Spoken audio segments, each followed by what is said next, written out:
On March 5th, 2023, we thought Dragon Ball gaming had changed forever. No! What?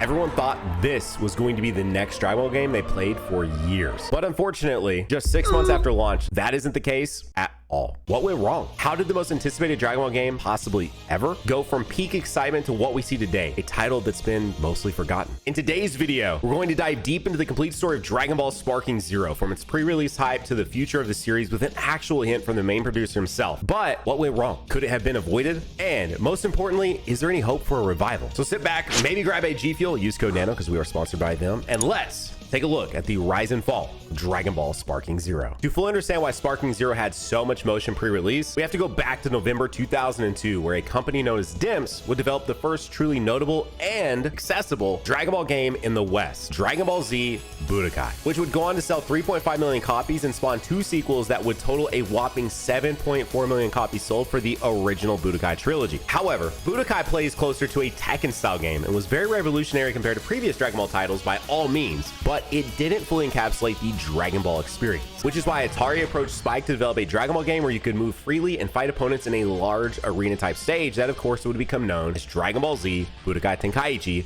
released in 2005. And just like the original Budokai series, would also spawn 2 sequels, and the series would go on to sell an impressive 7.5 million copies, with almost 4 million of those coming from just Budokai Tenkaichi 3 alone. If you combine the sales of the next 5 mainline Dragon Ball game releases, they still didn't sell as much as either Budokai 1 or Budokai Tenkaichi 3 did alone. So when you ask someone what their favorite original Dragon Ball game is, it's no surprise that the most common answer you get is one of the Budokai games or Budokai Tenkaichi games, which is why 16 years later, after Budokai Tenkaichi 3 was released, no one was expecting what would happen at Dragon Ball Games Battle Hour 2023 right before a Dragon Ball Super card game tournament. It was so baffling. Arguably the biggest Dragon Ball game announcement of all time, placed 30 minutes after the Fighters tournament ended and right before a Dragon Ball Super card game tournament was beginning. No announcement to tune in from like any of their socials, literally nothing. And the crazy thing is, this wasn't a remake announcement. This wasn't a remaster or a collection. It was an actual sequel to Budokai Tenkaichi 3, or as it was known in Japan, Dragon Ball Z Sparking Meteor. And no one could believe it was real. Tell me if you ever thought in your life this would happen right now, bro. We obviously all expected a new Dragon Ball game at some point, but based on their track record, bringing back an old series just didn't seem possible. And now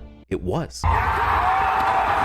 Now it's real, and we all want to know more info about it. How many characters will it really have, and when will it be released? And all we're left with for 9 months is watching this 5-second clip of Super Saiyan Blue Goku on repeat. I feel like I watched that sequence so many times that I can close my eyes right now and still see it. But December 2023, at the Game Awards, we got our first real glimpse of what would now be known as Dragon Ball Sparking Zero. Based on that very brief 60-second trailer, we were so back. It really looked like Budokai Tenkaichi with a modern coat of paint, and now somehow we were all even more excited than before. They followed that trailer up with our first substantial look at the game in action in March 2024, and now we mostly had our answer on gameplay. It at least looked like it played very similar to Budokai Tenkaichi, with maybe a small touch of Raging Blast in there. So with that, most of the conversations around the game shifted. Now we wanted to know if they could actually deliver on the main thing Budokai Tenkaichi 3 was known for, its huge roster, which Bandai would slowly start to have an answer for as they rolled out character trailers throughout 2024, leading us to Summer Games Fest in June, where a select group of people were able to get their hands on the game for the first time ever, and the reception from those that played it was overwhelmingly positive. It was definitely faster paced, but the bones of Budokai Tenkaichi were there. So much so that Dion aka C-Reacts had a clip go viral of him using a BT3 combo in Sparking Zero, and it was the exact same. The first real hands-on gameplay wasn't the only thing we got from Summer Games Fest, because that's also when we got our answer to when it would be released. October 11th, 2024. The hype for Sparking Zero had reached new heights. People had played the game and it was actually fun. We had a release date and we had tons of footage from everyone's hands-on previews that people just couldn't get enough of. Personally speaking, Sparking Zero is some of the most viewed preview content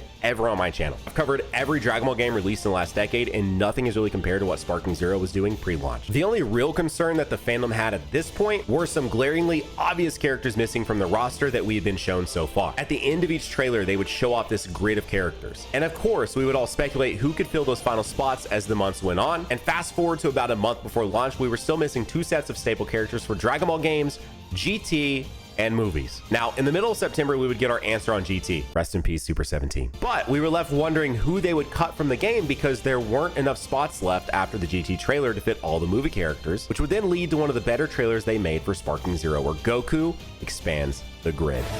And I'm not done yet! And that would be the final trailer before launch a few weeks later and bring our total character count at launch to 182 characters. The most ever in a Budokai Tenkaichi game. It really felt like they were going to do the impossible, release a proper sequel to one of the most beloved Dragon Ball games of all time 17 years later. Sparking Zero was officially out. People were buying consoles just to play Sparking Zero. Creators that never cover or even play Dragon Ball games for content were playing Sparking Zero. The game sold 3 million copies just over the launch weekend. Dragon Ball gaming had never been that up, or so we thought. Now that the game was out in the wild, it was open to its first real criticisms. Obviously on launch day and even through until the next week, people were mostly positive about the game. But as the honeymoon phase started to end, the cracks in Sparking Zero's armor started to show through with what we'll condense down into 5 main issues: story mode, custom battles, gameplay, online, and post-launch content. Where's the rest of it? One of the staples of the Budokai Tenkaichi series were the what-if scenarios, and while I do think Sparking Zero has 2 or 3 that I find pretty exceptional, the rest are very forgettable and very tame for a what-if in the world of Dragon Ball. However, it doesn't end with the lack of meaningful what-ifs in the story mode, as each character's story primarily focuses on select sagas from Dragon Ball Z and Dragon Ball Super, leaving out significant content from GT, OG Dragon Ball, and including none of the movies, with characters like Vegeta and Piccolo having their storyline cut off very short, with both ending in Z and not exploring anything from Dragon Ball Super. Part of the issue with Piccolo specifically is the lack of superhero being base game, which could have benefited both Piccolo and Gohan stories tremendously. And lastly, other than the Sparking episodes, the story mode is mostly just a slideshow, which really isn't something you'd expect from a game made in 2024. Now, my argument on the side of Sparking Zero is that we didn't need a fully blown story mode in a Dragon Ball game again. A big difference between when BT3 released in 2007 and this game releasing in 2024 is that gaming has changed substantially. Back in the PS2 era of games, the content on the PS2 disc was all the content that game would ever have. DLC didn't really exist back then, nor were live service games nowhere near as prominent as they are today, like Fortnite, Valorant, Warzone, etc. So with all that in mind, we have Dragon Ball Z Kakarot that is continually getting updates, and even though it is missing some prominent moments from Z, it is arguably the best way to experience the Dragon Ball Z story in game form. So we don't necessarily need another game that does that anytime soon. However, to argue against Sparking Zero, we needed more Sparking episodes. The main one people talk about is obviously Gohan Black. It's the most out there what if, and it's exactly what we needed more of. I'll be honest, I did enjoy Goku's Super Saiyan in the Saiyan Saga timeline that ended with him fighting a Super Saiyan Vegeta on Namek. That was definitely a fantastic what if storyline, as well as the father-son Vegeta and Trunks moment against Cell. But I'm just surprised they didn't fully embrace more what if. I'm sure they were never trying to make a full encompassing story mode, whether by their own accord or from direct instructions from Bandai to not do so it wouldn't be a competing product against Kakarot. But to say the what ifs and the story mode in this game was a letdown for most would probably be an understatement. Also, why are we over 6 months out from release and we still cannot play as Gohan Black? I don't get it. It's the biggest piece of dog. This mode pre-release sounded like such a game changer for Dragon Ball games. It appeared to have endless content for Sparking Zero and gave those who don't care about online PvP something to do. We were going to be able to build out all the what ifs and fanfiction moments we had dreamed of actually in game. What if Goku was trapped in the time chamber for forever? Yeah, go make it. It was going to be awesome, but it wasn't. Custom battles feels like such a lifeless mode that is a chore to use from both the creative side and the player side. This mode reminds me of Little Big Planet, except if you removed all the heart and soul. I think once you played a few of these, you've basically played them all. Plus the fact that all the voice lines aren't actually voiced and are already completely predetermined with no customization is the final nail in the coffin for this mode for most people. Because watching lifeless characters just stand there as text rolls out on screen to set up scenarios isn't exactly interesting.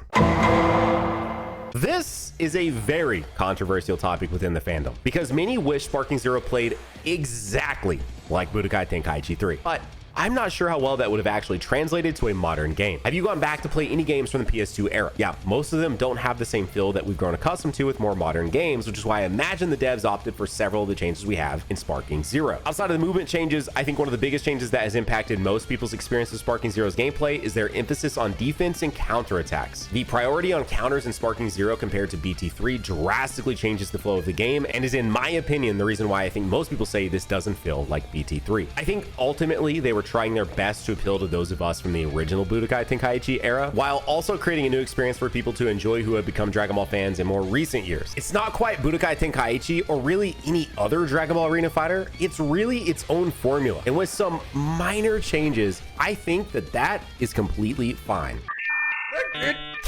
The online in this game boils down to basically two different modes: tournaments and ranked. I am very thankful that they kept tournament mode in this game because it is definitely the most fun I've personally had online with Sparking Zero. Ranked, on the other hand, is definitely something. I will stand by the fact that this game is meant to be unbalanced. UI Goku should by all accounts destroy a character like Jace in a game like this, but that does of course inherently create a problem for online ranked, especially in singles, and people like to use their favorite characters. Just so happens most people's favorite characters are also when they're at their strongest, aka UI Goku, SSJ4 Gogeta, Beast, just to name a few. And that's the majority of what you'll see when diving into online rank. Good luck out there, Raditz Banes. This is where the biggest problem for this game and its longevity arises. Once you finish all the episodes in story mode, you're left with two options if you still want to play Sparking Zero. Custom battles, which we've already discussed, is probably not going to retain too many players, and then online, which in an intentionally unbalanced game makes for a mostly bad experience. A big difference between BT3 and Sparking Zero is that BT3 didn't have online. The same unbalance was there, but you only ever played that game with your friends locally, and unless you were friends with someone from the competitive scene, you likely never experienced anything like this in BT3. While they can obviously combat that and have nerfed several different cheesy strats since launch, people that want to win in a game like this will likely always find some type of exploit they can take advantage of to improve their chances of winning while diminishing your experience and chances of you ever playing this game again, which is why I think most people have actually stepped away from this game.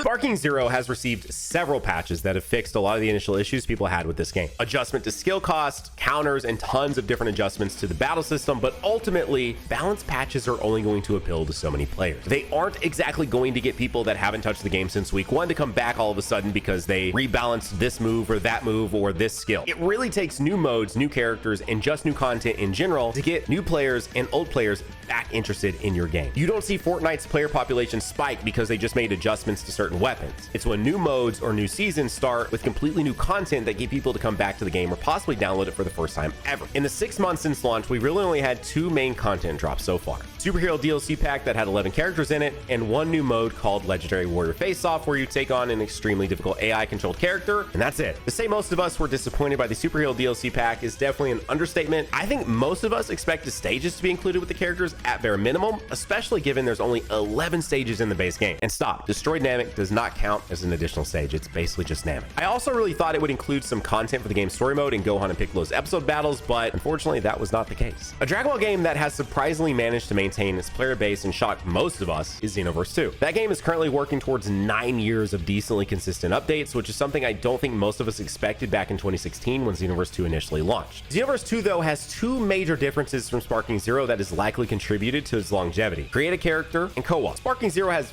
some customization, but unfortunately it is yet another weak spot for this game. I'm not necessarily the biggest fan of CACs in Dragon Ball games, but they do offer a ton of opportunities for replayable content and updates. They can drop new cosmetics or skills that you can farm to give to your CAC that Sparking Zero just can't do. In Xenoverse, it actually gives you a reason to want to play the game, and since they act as drops, it also gives you something to work toward. Then there's the co-op aspect of Xenoverse 2, which is also pretty huge. You can do team fights or actual raid bosses where you get to work together with your friends instead of always just fighting them. Because games like Apex, Warzone, and Fortnite are also popular because you can hop on with your friends each night and team up to work towards a common goal, and that's something you just can't do in Sparking Zero. And I know you could say, well, what about insert fighting game here? But the issue with that is that this isn't designed like those games at all. And since they embrace the party game aspect of Sparking Zero, I think it would benefit heavily from some co-op type modes. And I think that Legendary Warrior Face-Off mode would have benefited tremendously from co-op in Sparking Zero. That mode sounded really cool, and I actually had slight hopes that they would implement some type of co-op type mode for it. Of course, they did not, but just going on there and fighting a really difficult AI completely by myself does not entice me that much. However, if there was actually built-in co-op to go take on this raid boss with my friends, I would have done it multiple times over at this point. That mode was begging for co-op so badly that the three idiots had to do this crazy workaround in 2025 so that they could take on this huge new crazy AI boss in a cooperative play using, I'm sure, some sort of Steam remote play or something like that. So the three idiots going through hoops to turn a single player mode into a cooperative play mode, I think goes to show how badly this game,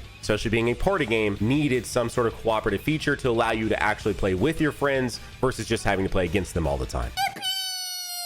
Obviously, we have the 2 Time DLCs to look forward to, but I think with their current post-launch content pace and a lack of any other real announcements at the moment, they are likely looking forward to the future beyond Sparking Zero. I mentioned this in the beginning, but during an interview, Furuatani, the producer of Sparking Zero, stated that the game is designed to be a new foundation for the future sequels in this series. So as a starting point, I think Sparking Zero is great. I don't necessarily think it's quite to the level of Xenoverse 2 where they could just update it through patches and DLCs. Imagine we need a proper sequel or 2 before we could see what this series could truly become. And hey, when I ask most people what their favorite Tenkaichi game is, they never say one. It's usually an overwhelming amount of Budokai Tenkaichi 3s with a few BT2s sprinkled in there. I see a lot of people thinking they'll treat Sparking Zero the same way they've treated Xenoverse 2, and that will be getting DLC for the next decade. But I truly believe we'll have a sequel to Sparking Zero in the next couple of years instead. I think the series has an incredibly bright future. I think that Sparking Zero is a fantastic foundation for what will likely become a new trilogy of games. And while this game obviously has some shortcomings with the customization features and the episode battle, this game is a blast when you're playing with friends. And if you haven't played it in a while, they actually patched in where all the maps are available on offline play with your friends. So ultimately, I think they did a great job in reviving a series that we thought was once dead 17 years later. If you guys enjoyed this video, hit that like button for me. It would help out a ton. Of course, subscribe for more videos like this. And don't forget, we are sponsored by G Fuel, who just did a restock on Super Saiyan, which you can use code NANO to save money on this, as well as tons of other flavors over there. Link down below in the description. But if you're looking for more content right here on YouTube, you can click on that video. And I'll see you guys over there in that one.